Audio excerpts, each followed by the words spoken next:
बुधौ गलितधीः ब्रह्मैव न ब्रह्मवित् यः कश्चित् ससुरेन्द्रवन्दितपदः नूनं मनीषा मम। एषा मम मनीषा नूनम निश्चितम। ऐसा कोई हो तो इंद्र आकर के उसके पाद प्रक्षालन करता है। भगवान बोलते हैं यह कश्चित् ससुरेन्द्र वंदित पदः, सुरेंद्र वंदित पदः यह कश्चित् एवं, कौन है वो? यस्मिन् नित्य सुखाम बुधौ गलित धीहि, बुद्धि गल गई उस सुखाम बुद्धि में, आनंद सागर में जीवत्व पिघल जाए, जीवत्व शून्य हो जाए, केवल समुद्र शेष रहे, इसको बोलते हैं निवशिष्यसि मयि एव। ये बहुत गहरी पंक्ति है। समाज में कितना बोला जा सकता है, ये हमारे हमेशा संकोच का विषय रहता है। बोलते हैं ऐसा कब होगा? हम तो प्रतीक्षा कर रहे हैं, क्योंकि आज हमारा निवास कहाँ है? शरीर में। आज हमारा निवास कहाँ है? बोले परिस्थिति में। आज हमारा निवास कहाँ है? बोले द्वंद्व में। कभी सुख होता है, कभी दुख होता है, बीच में हम होते हैं। ये हमारी स्थिति है, केवल हमारी नहीं, राजा की होती है भाई। जिनको हम लोग कोई बहुत बड़े भाव से देखते हैं, उनकी स्थिति वैसी ही होती है। एक सिंहासन चढ़े चले राजा रंक फकीर। इंद्र की भी वही स्थिति है। आप और हमारी तो बात ही क्या है। ये तो जब हम लोग थोड़ा विवेक से दूर हो जाते हैं, थोड़ा व्यवहार में भूल जाते हैं, तो फिर दूसरी बातें बहुत सच लगने लगती हैं। नहीं तो दूसरी बात में कोई दम नहीं है। सारे पुराण इस बात की गवाही देते हैं कि देवी देवता भी डरते हैं, देवी देवता को भी सुख होता है, देवी देवता को भी दुख होता है। सबकी स्थिति, चाहे वो किसी भी लोक का व्यक्ति हो गए। आप समझते हैं वैकुंठ में जय विजय रहते थे, उनका क्या बना? उनको शाप मिला, वो धरती पे आए, वो राक्षस बने।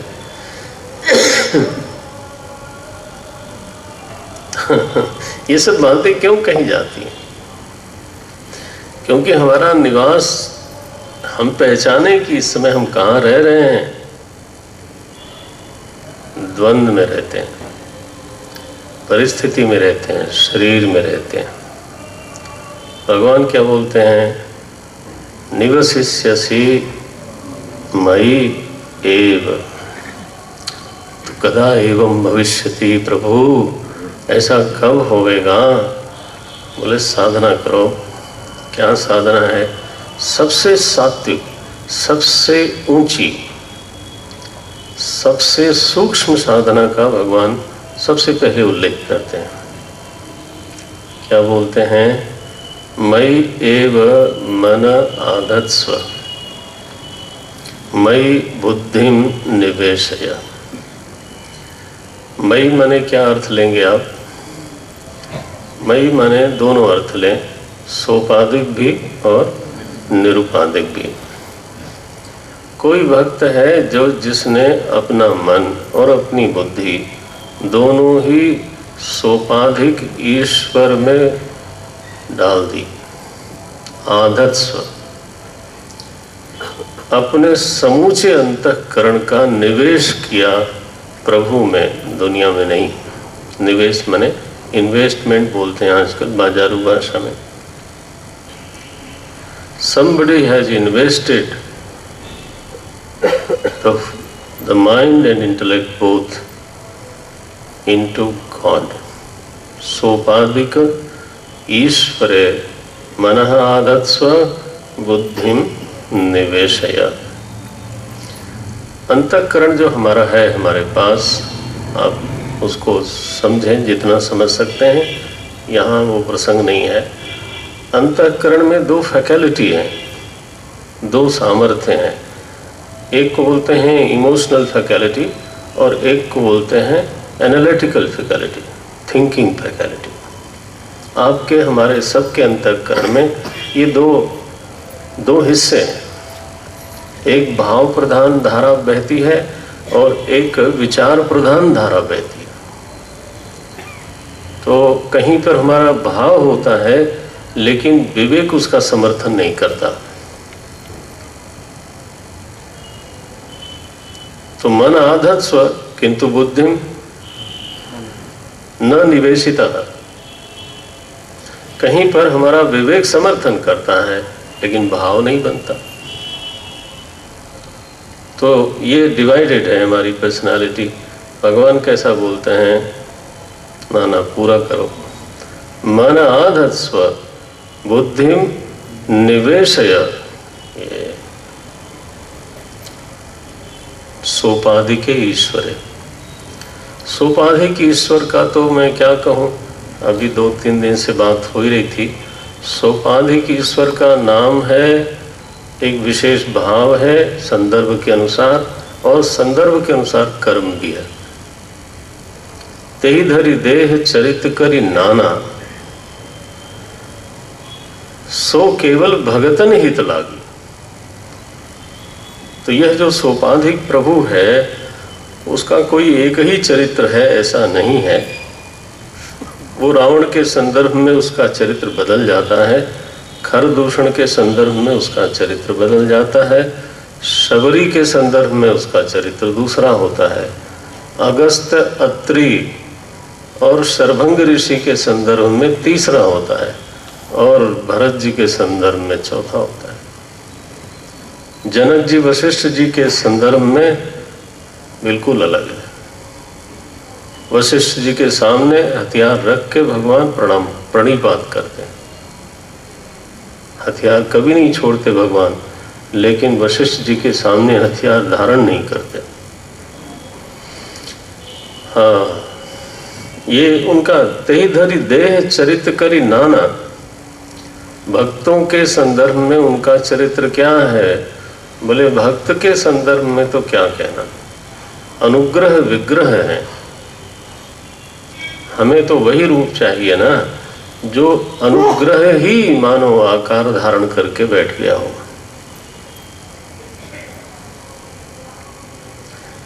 पंचभूत के बने नहीं हैं। अरे ये भी कहना मुझे बहुत मजा नहीं आता कि उनका विग्रह चिन्मय विग्रह है।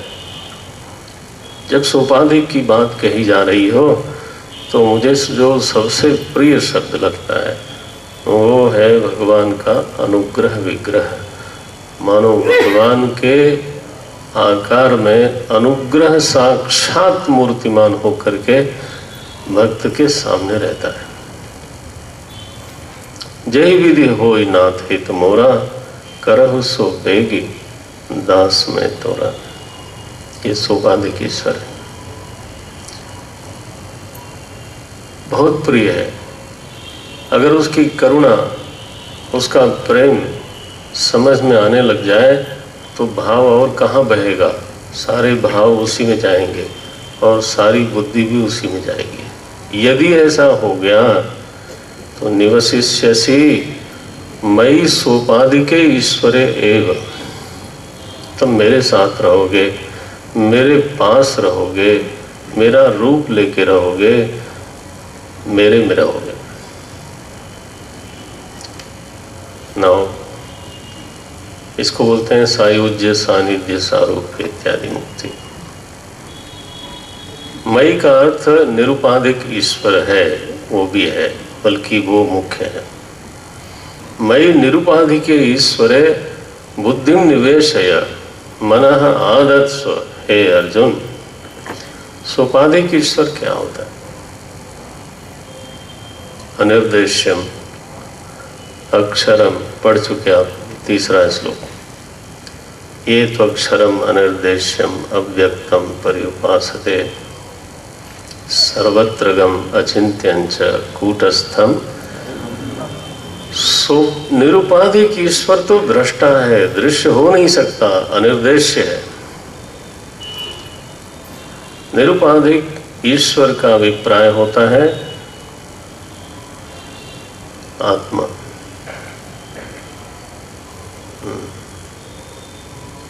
आत्मनि सच्चिदानंद वस्तुनि मनः आधत्स्व, ये होता है निरुपाधिक ईश्वर का अर्थ। अपने स्वरूप में, अपने सच्चिदानंद स्वरूप में अर्जुन सद्गुरु से श्रवण कर लो, मनन कर लो, और फिर निदिध्यासितव्यः, तब निदिध्यासन करो और उस जाने हुए, पहचाने हुए, श्रुते मते निश्चिते आत्मनि मनसः निवेशनम निदिध्यासनम। निदिध्यासन की परिभाषा है खूब सुना हुआ हो, जाना हुआ हो, मनन किया हुआ हो, उसमें मन का निवेश करना, इसको बोलते हैं निदिध्यासन। आप समझते हैं ये गहन ध्यान की साधना का उल्लेख किया भगवान ने, मय्येव मनः आधत्स्व। ये सही है कि ये अंतिम चरम श्लोक है, तो ये प्रक्रिया श्लोक नहीं। कोई बहुत निवृत्ति का रसिक हो, निवृत्ति में समर्थ हो, एकांत सेवी हो, समाधिशील हो, चांचल्य उसका चूक गया हो, एकांत बहुत प्रिय लगता है। हमारे तपोंजी महाराज की तरह, हमारे रमण महर्षि की तरह, हमारे बड़े बड़े महापुरुषों की तरह महाराज, उनके जीवन में ये श्लोक घटता है। मन आधत्स्व मयि बुद्धिम निवेशय, बैठे हैं, चित्त का निवेश हो रहा है जाने हुए अपने स्वरूप में, और एक बार बहने लगा सहज, चित्त की धारा केवल स्वरूप गामिनी हो जाए, जैसे गंगा जी समुद्र गामिनी बहती हैं, वैसे चित्त की धारा स्वरूप गामिनी हो जाए, तो फिर कहाँ रहेगा वो? बोलते हैं निवसिष्यसि मय्येव। तुम अपने आत्म स्वरूप में अवस्थान करोगे, तुम्हारे रहने के लिए कोई जगह नहीं होती, जगह तुम में रहती है। गीता जी में कहा मत्स्थानी सर्वभूतानि, भगवान दुनिया में नहीं रहते, दुनिया उनमें रहती है। हम लोग ढूंढते हैं कभी ये नहीं ढूंढते कि दुनिया कहाँ है, ले दुनिया तो है ही है, कहाँ है दुनिया, कहाँ है? बोले दुनिया दुनिया में है। वाह, क्या बुद्धिमानी है। घट घट में है, शरीर शरीर में है, ऐसा कोई बोल सकता है? इसको दर्शन शास्त्र में आत्माश्रय दोष बोलते हैं इसको। दुनिया दुनिया में है, कभी सोचा ही नहीं, बोलते ही नहीं, चर्चा भी नहीं करते। गीता में भगवान घोषणा करते हैं मत्स्थानी सर्वभूतानि न चाहम तेषु अवस्थितः मया ततमिदं सर्वं जगदव्यक्त मूर्तिना। वो मैं हूँ अर्जुन, सब में व्याप्त हूँ, किसी पर आश्रित नहीं हूँ, सब मुझ पर आश्रित है। आकाश मुझ में रहता है, मैं आकाश में नहीं रहता। नारायण निवसिष्यसि मयि।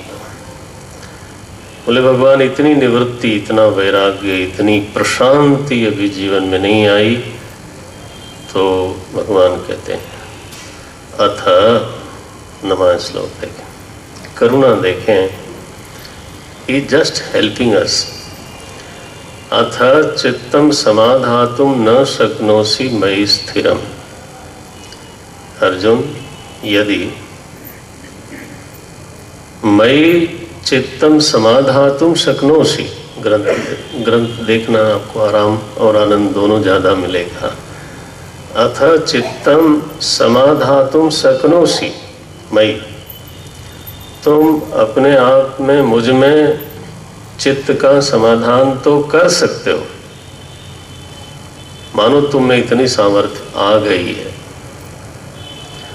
लेकिन स्थिरम समाधातुम न शक्नोसि, देर तक चित्त का समाधान नहीं हो पाता। देखना है इसमें शब्द, देखना। समस्या क्या है साधक की? स्थिरता नहीं होती। ऐसा नहीं कहा समाधातुम न शक्नोसि, समाधातुम शक्नोसि, किंतु स्थिरम समाधातुम न शक्नोसि तदा किं करोमि। बोले तब अर्जुन, अभ्यास योगेन ततः, दो काम करना। ये जो स्थिरता का संकट है, स्थिरता की समस्या है साधना में, तो एक तो हमारा अभ्यास जितना होना चाहिए उतना नहीं है। वो ये श्लोक उन साधकों के लिए है जो 1-2 घंटे 3 घंटे रोज अभ्यास में बैठते हैं। कहते हैं इसको बढ़ाओ, 1 बार की जगह 2 बार करो, 2 बार की जगह 3 बार करो। अभ्यास योगेन ततः। और दूसरा ये कि अर्जुन, तुम बहुत सारी चीज़ों को चाहते हो, केवल मुझे नहीं चाहते। अभी अपना अपना मन देख लेना, बहुत चीज़ें चाहिए।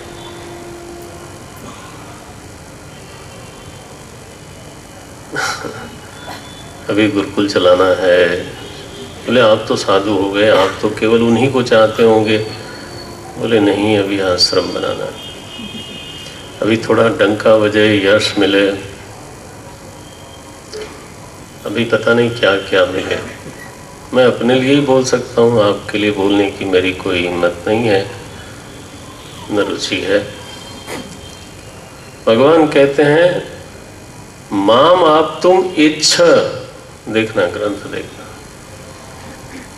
भगवान की एक तरह से शिकायत है और वेदना भी है कि तुम मुझे पाना चाहते हो, ये डाउटफुल है। तुम्हें तो अभी दुनिया बहुत चाहिए। माम आप तुम इच्छा, तुम मुझे पाने की इच्छा करो। अगर इच्छा भी है तो ढीली ढाली मत करो, गहरी इच्छा करो।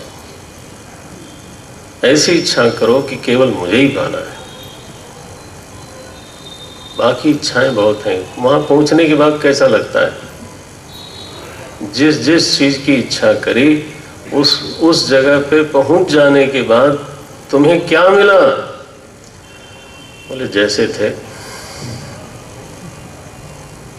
बहुत चीजें दुनिया में मिली, लेकिन जैसे थे। इसलिए प्रभु जी माम आप तुम इच्छा, मुझे पाने की इच्छा करो और अभ्यास बढ़ाओ। अभ्यास योगेन ततः माम आप तुम इच्छा। ये 2 साधन बताए। बोले प्रभु मैं तो बहुत दूसरे लेवल का साधक हूँ, मैं तो जब ध्यान करने बैठता हूँ तो नींद आ जाती है या फिर मन घबरा जाता है, बोर हो जाता हूँ। आपकी प्रेरणा से कभी कभार जाए बैठा ध्यान करने, लेकिन कुछ बात बनी नहीं तो मैं तो नहीं बैठता। फिर मैं भगवान को ज्योति दिखा देता हूँ, एक फूल चढ़ाता हूँ, हो सकता है माला बना के चढ़ा दूँ, ये सब कर लेता हूँ। अच्छा, भगवान उतरते हैं नीचे 10वें श्लोक पर। अभ्यासे अपि असमर्थोसी। भगवान हमारी रग रग नस नस जानते हैं, हमारी औकात क्या है, दुनिया के सामने हम अपने आप को क्या दिखाना चाहते हैं, वो हमारी समस्या है। भगवान को क्या दिखाना चाहते हैं? भगवान क्या बोलते हैं?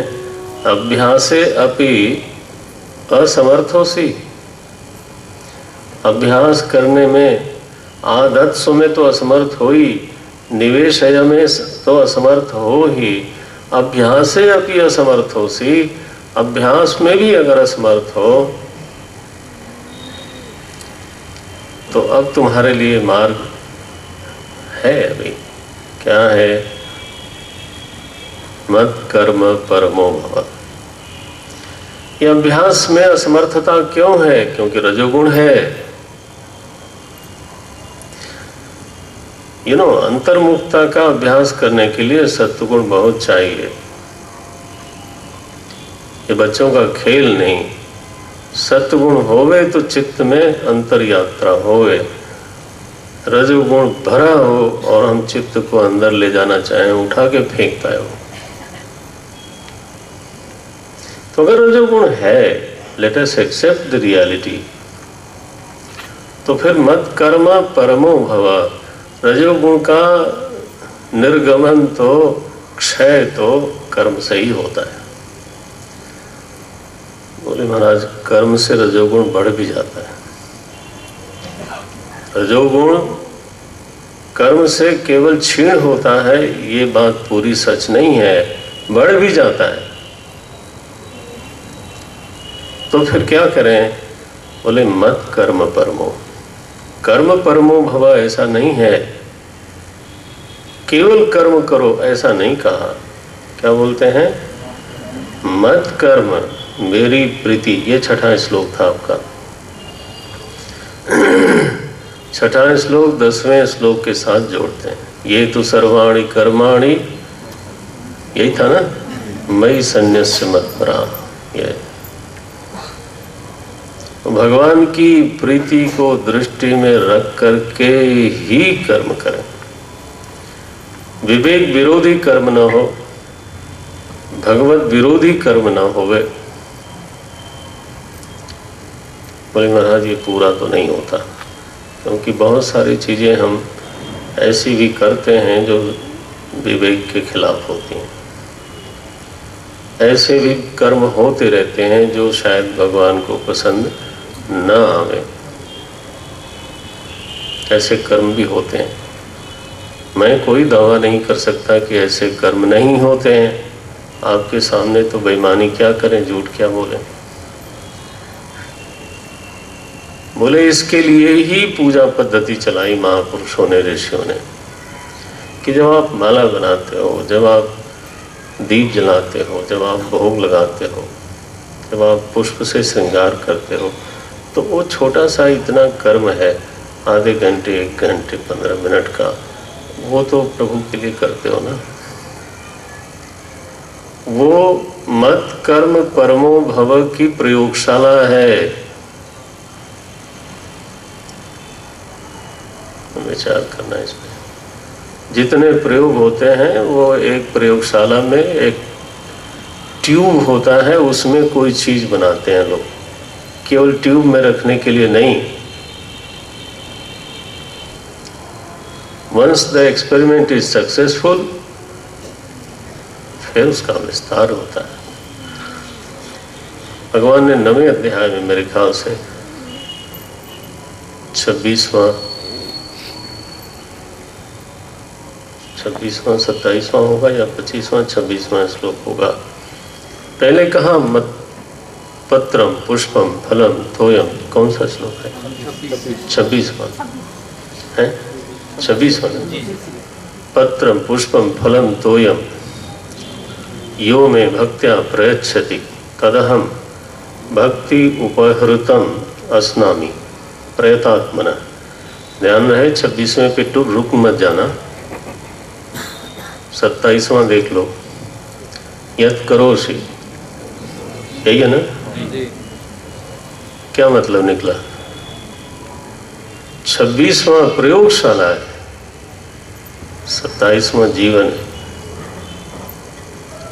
यत करोषि, यदस्नासि यद तपस्यसि, पूरी हर चेष्टा का उल्लेख कर दिया। तत्कुरुष्व मदर्पणम, पहले क्या अर्पण करो? सीखने के लिए, अर्पण को सीखने के लिए बोले एक पत्ता चढ़ा दो, बेलू का पत्ता चढ़ा दो, तुलसी का पत्र चढ़ा दो। सीखो तो सही अर्पण क्या होता है। केवल अपने लिए जीते हो। सनातन वैदिक धर्म में पूजा पद्धति का खंडन करना अपराध है महाराज, पाप है। वो आदमी जानता ही नहीं है कि प्रस्थानत्रयी क्या होता है। उसने वेदांत नहीं पढ़ा। प्रस्थानत्रयी में भगवत गीता भी आती है नहीं, उसमें अपने मुंह से भगवान बोलते हैं।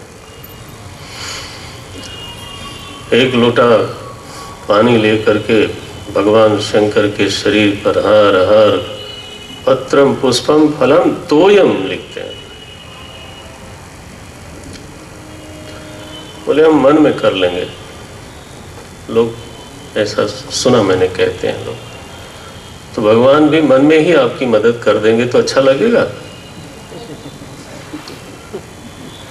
बोले मैं आपका मन से मंगल चाहता हूं, खुश रहो।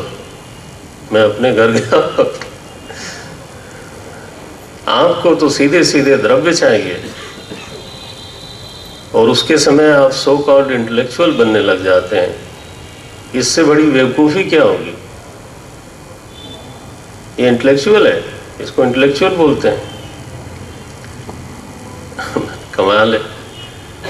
भगवान को गलती लग गई कि पत्रम पुष्पम फलम तोयम बोलते हो।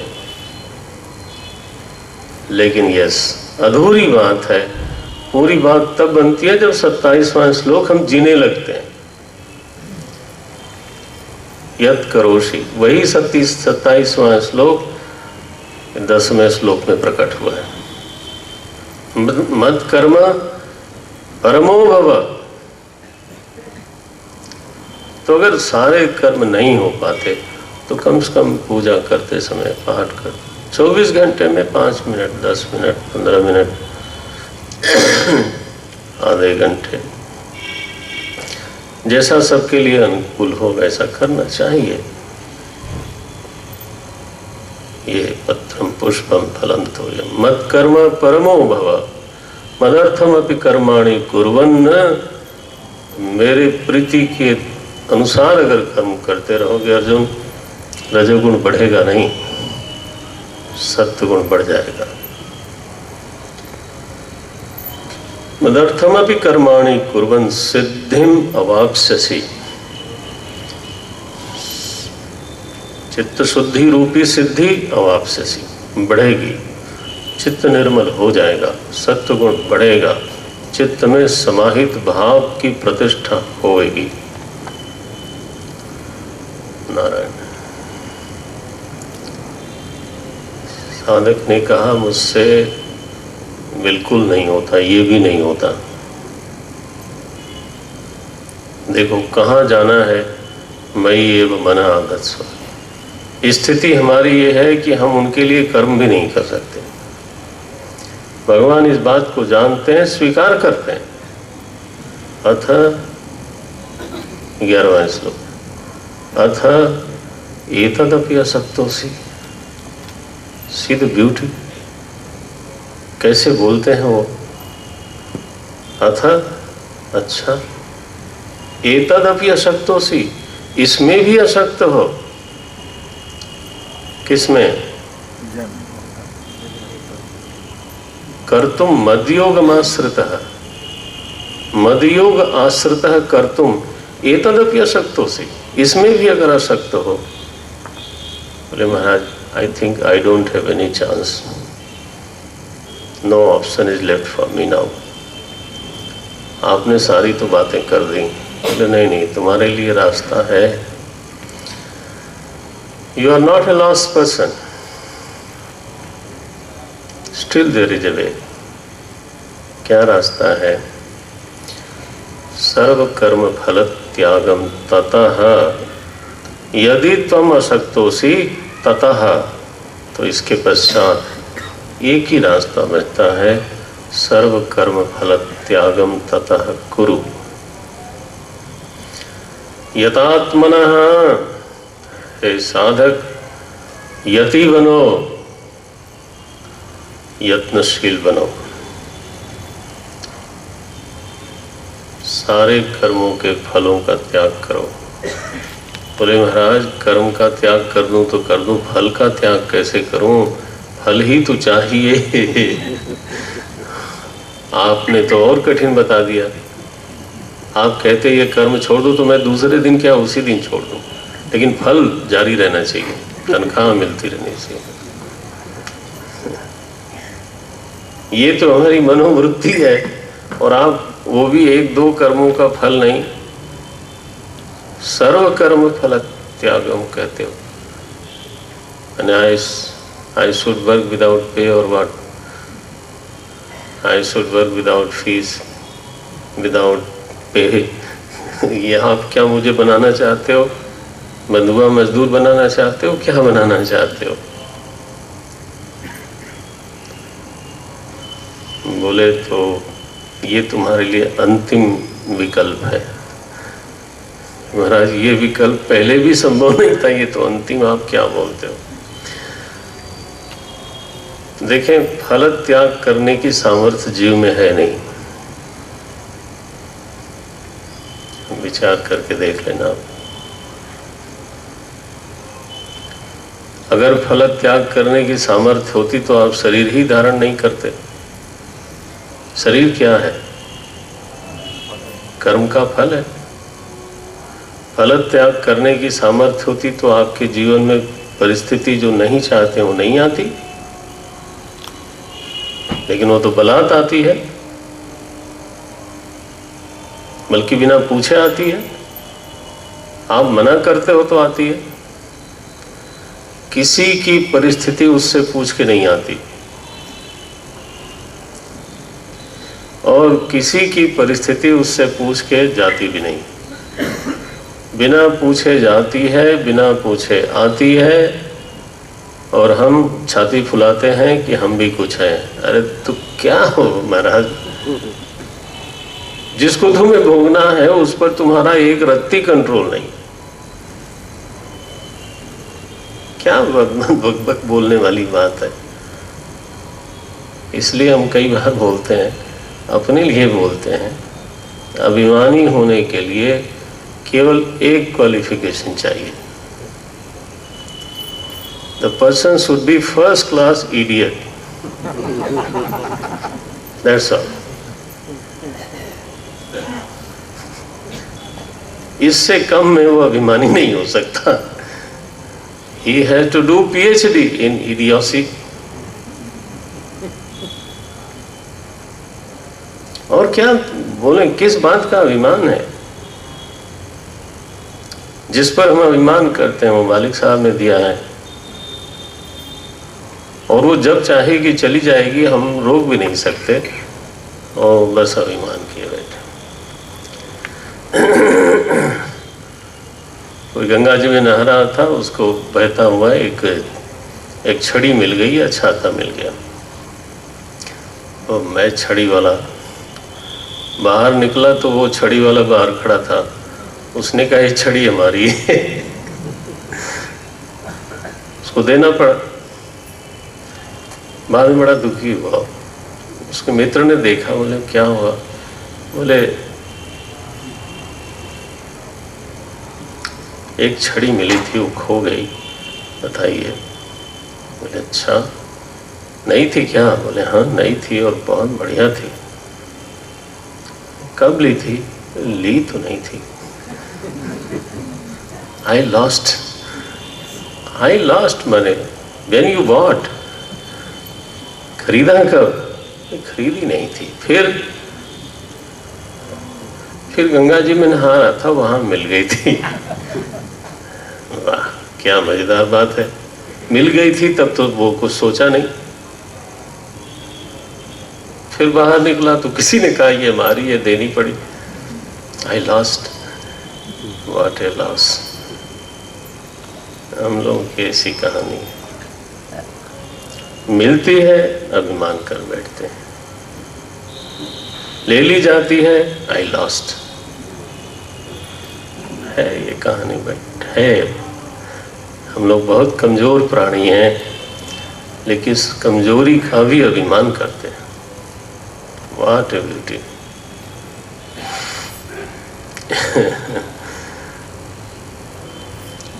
फल कोई छोड़ नहीं सकता।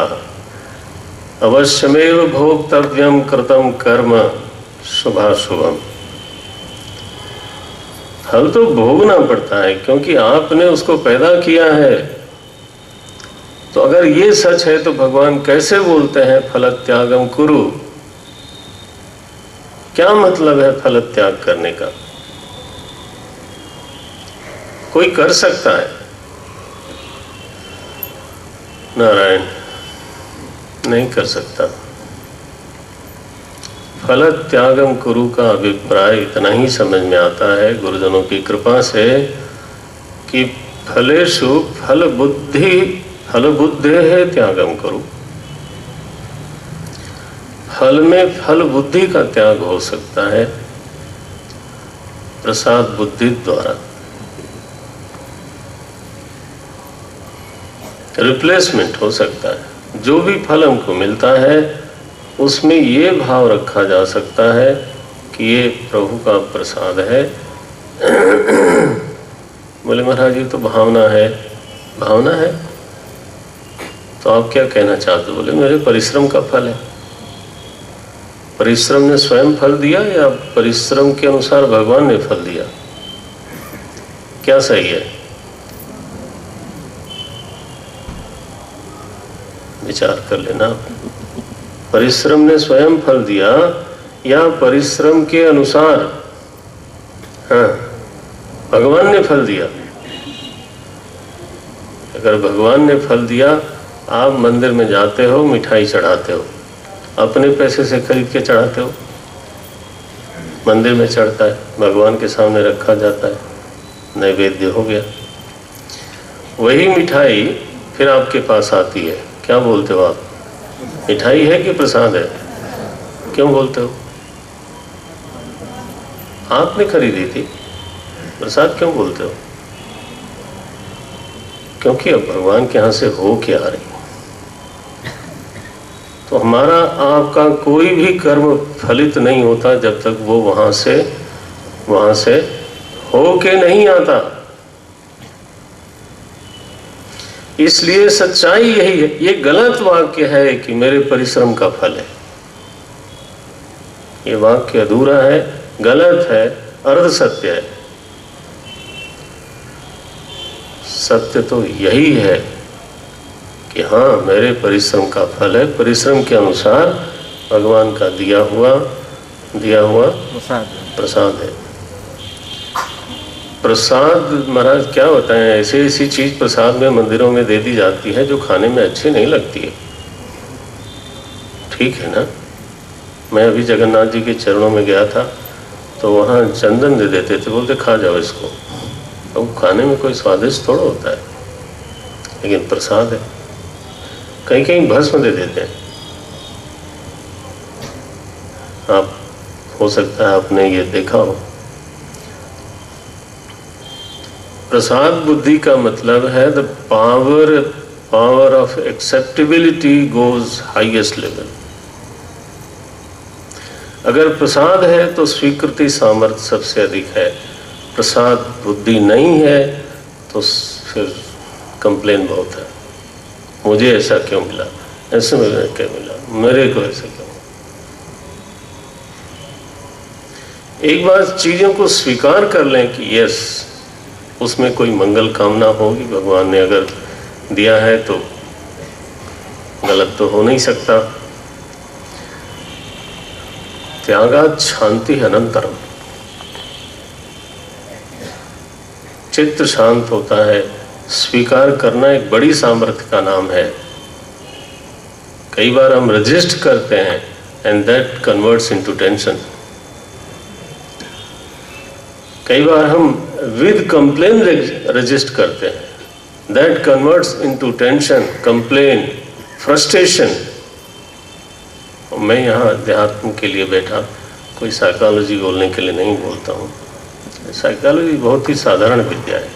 लोग समझते हैं कि बड़े तार्किक पढ़ना हो तो आप वेदांत की कक्षा में बैठिए तो समझ में आएगा कि तर्क क्या होता है।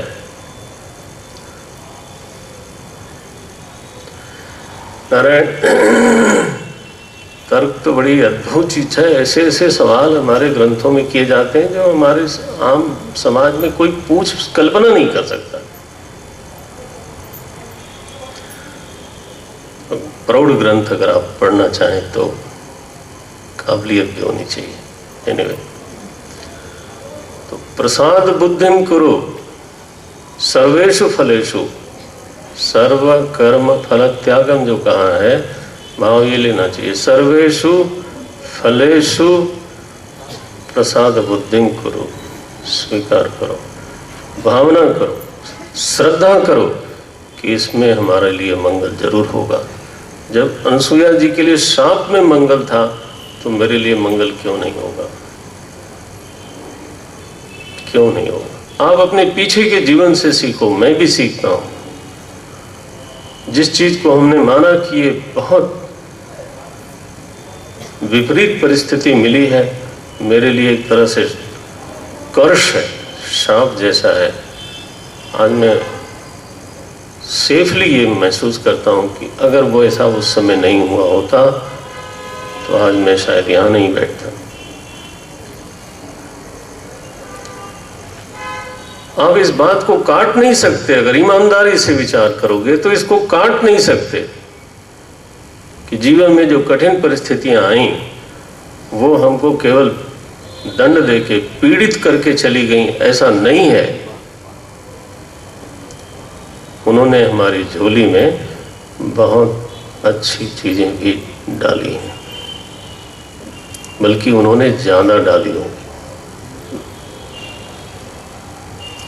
लेकिन हम अधीर लोग हैं, मनुष्य बहुत कमजोर, बहुत क्या बोलते हैं,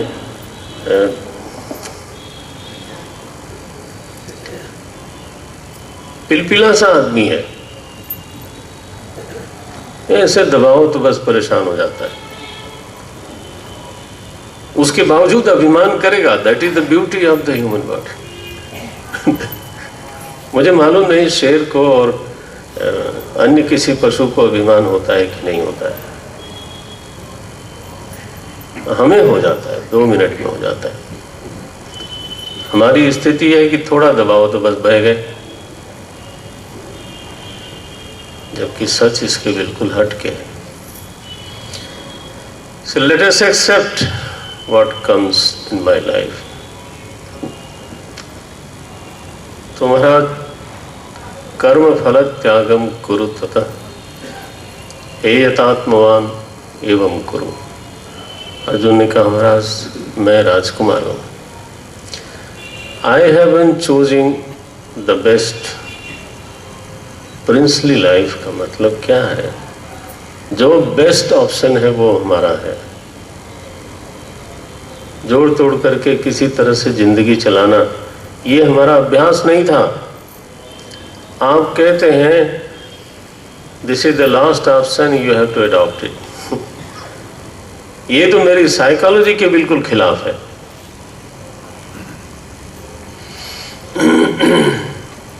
भगवान कहते हैं, अर्जुन साधना के विषय में ये कहना कि ये छोटी साधना है और ये बड़ी साधना है, ये बहुत ज़्यादा अच्छा नहीं है, ज़्यादा सही नहीं है। जिस साधक के लिए जो साधना सुगम है वही उसके लिए अच्छी है। क्यों अच्छी है? क्योंकि उसकी प्रगति में हेतु है। मैं तुम्हें बताता हूं, जो मैंने तुमको प्रसाद बुद्धि की साधना बताई, मैं ये कह सकता हूं सर्वश्रेष्ठ है। श्रेयो ही 12वें श्लोक में हमें, श्रेयो ही ज्ञानम अभ्यासात। केवल अभ्यास कर रहा हो, तत्व को जानता नहीं हो, तो अर्जुन अभ्यास की अपेक्षा समझदारी बेहतर है। श्रेयो ही ज्ञानम अभ्यासात, और केवल बहुत श्रवण किया है, कदाचित थोड़ा मनन भी किया है, lot of information is there, लेकिन कभी बैठता नहीं, कभी मनन नहीं करता, कभी ध्यान नहीं करता। भगवान बोलते हैं ज्ञानात् ध्यानम विशिष्यते, ज्ञान की अपेक्षा अर्जुन जो ध्यान साधना करने वाला है निश्चित रूप से वो विशेष है। ज्ञानात् ध्यानम विशिष्यते, ध्यानात् कर्म फल त्याग। बोले अर्जुन ध्यान से भी ऊंची साधना है कर्म फल त्याग। बोले महाराज ये कैसे हो सकता है? मैं आपको क्या बताऊं, ये चारों श्लोक बल्कि पांचों श्लोक, मैं कुंभ में था प्रयागराज में, चिन्मय मिशन हम लोगों ने भी एक छोटा सा शिविर लगाया था एक्सपेरिमेंट के लिए। तो मेरा एक स्विस कॉटेज था जिसमें मुझे रखा गया था, और उसके आधे हिस्से में एक गोरा रहता था। बाद में उससे परिचय हुआ तो पता चला कि वो रसियन है, रसन है, रूस का लड़का है। बड़ा श्रद्धालु, नंगे पांव चलता था उस सर्दी में, रेत में।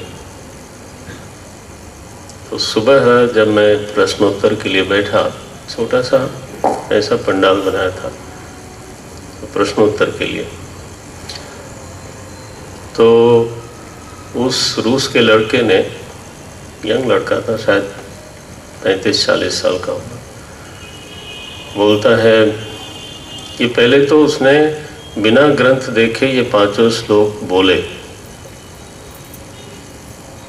हम लोग वैदिक धर्मावलंबी हैं, पता नहीं कितने लोग बोल पाते हैं। मयि एवं आदत स्व से शुरू किया उसने, श्रेयो ही ज्ञानम अभ्यासात बोला उसने। बोले स्वामी जी, अंग्रेजी में नेचुरली सवाल था कि ये चीज समझ में आई नहीं कि the option which was absolutely last, भगवान साफ साफ बोलते हैं if you can not do, if you can not do, if you can not do, तो वो जो लास्ट ऑप्शन है that become the best. I fail to understand. खैर मैंने बोला, बताया, फिर थोड़ी सी निकटता हो गई।